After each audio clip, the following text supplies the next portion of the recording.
সুপ্রভাত বন্ধুরা, তোমরা সবাই কেমন আছো? আশা করছি তোমরা সবাই ভালোই আছো। আমি অর্পি চ্যানেলে নতুন ভিডিও চলে এসেছে। এটা হচ্ছে আমার ফার্স্ট ব্লগ।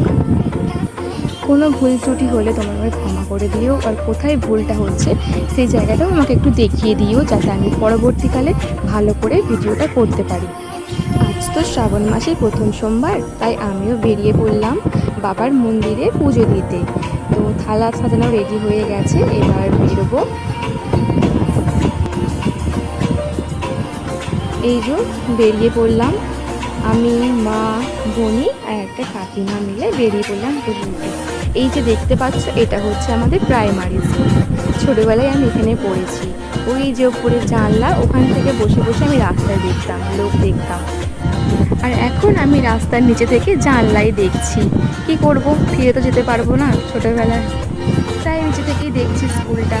ওই যে দূরে দেখতে পাচ্ছ, ওটা আমাদের হাই স্কুল। হাই স্কুল আর প্রাইমারি স্কুল সামনাসামনিই আছে। খুব মিস করছি স্কুল লাইফটা। আবার যদি ফিরে যেতে পারতাম স্কুলেই, কি মজাটাই না হতো। খুব জোরেই বৃষ্টিটা পড়ছে। এই যে আমার বোনই ভিডিও করছে, ওটা তাকিয়ে তাকিয়ে দেখছিল। এই যে বেল গাছ, এখান থেকে বেল পাতা তুলবো। মা আর কাকিমা মিলে দুজনেই বেল পাতা তুলছে, আমি দাঁড়িয়ে দাঁড়িয়ে ভিডিওটা করছি। এই যে রোডটা দেখতে পাচ্ছ, এই রোডটা টপকে ওপারে যাবো। ওপারে গেলেই হচ্ছে বাবার মন্দির। মা কাকিমার বেলপাতা তোলা হয়ে গেছে, তো রোডটা পার হয়ে এবার ওপারে যাব। ওই যে সামনে বড় বড় পিলারগুলো দেখতে পাচ্ছ, ওইখানে আগে সাবই ছিল। ওই সাবইটা ভেঙেছে, ভাঙার কারণেই আজ বাইপাস দিয়ে লরিগুলো পাস হচ্ছে। কত গাড়ির চাপ দেখতে পাচ্ছ। এই রোডটা পার হওয়ার জন্য কতক্ষণ দাঁড়িয়ে থাকতে হয়। আবার যারা অন্য গ্রাম থেকে স্কুলে আসে, তাদের এই দুটো রোড টপকে স্কুলে আসতে হয়। কত রিক্সের ব্যাপার দেখতে পাচ্ছ। এখানে পুলিশ কাকুরা রাস্তা পার করে দেয় বলেই পার হওয়াটা সম্ভব, না হলে প্রচুর রিক্সের ব্যাপার দেখতে পাচ্ছ। কত গাড়ির চাপ, কত গাড়ি লাইন দিয়ে দাঁড়িয়ে আছে। দেখো, এই কাকুটা পার হওয়ার জন্য ছুটে ছুটে যাচ্ছে। কত লরি দেখতে পাচ্ছ, ওই দেখো দূরে এখনো কত লরি দাঁড়িয়ে আছে। এই যে এরা পুজো দিয়ে চলে এলো, আমরা এখনো পুজো দিতে যাচ্ছি। এই দেখো, এই বড় বড় পিলারগুলো দেখতে পাচ্ছ, এখানে আগে সাবইটা ছিল। অতটা পারাপারের অসুবিধা হতো না, ওপর দিয়ে লরি যাতায়াত করতো। চারিদিকে রোড হওয়ার কারণে সাবইটা ভেঙে আরো বড় করে সাবই করা হচ্ছে। দেখতে পাচ্ছ কি অবস্থা এখানটার।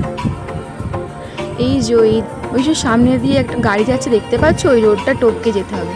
এই দেখো, এখানে দেখো পাহাড়ের মতো অবস্থা। এখানে ছবি ভিডিও করাটা খুব সুন্দর হবে। এখানে ছবি তুললে মনে হবে পাহাড়ে বেড়াতে এসেছো, এত সুন্দর জায়গাটা হয়ে গেছে। কিন্তু উঠতে দেয় না ওখানেতে পুলিশ কাকুরা।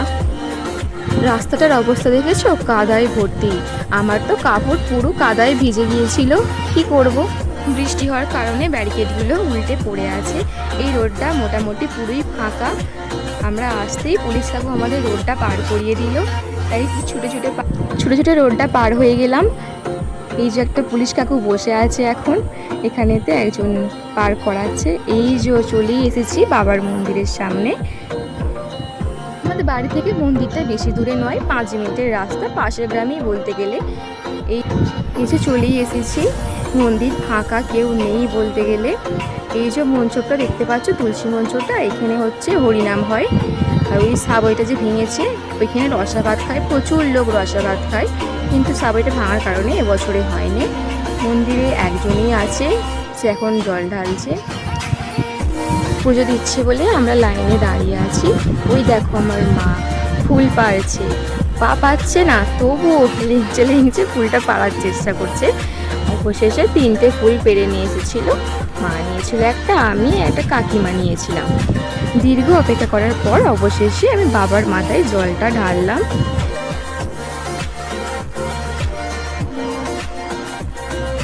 আমার পুজো দেওয়া হয়ে গেছে, দেওয়ার পর আমার মা পুজো দিল, তারপর কাকিমাও পুজোটা দিয়ে দিল। আমি বাইরে দাঁড়িয়েছিলাম, দাঁড়িয়ে ভিডিওটা করলাম। ভিডিওটা যদি ভালো লেগে থাকে লাইক করো, সাবস্ক্রাইব করো এবং কমেন্ট করে জানাও। তো আজকে ব্লগটা এখানেই শেষ করছি। বাই।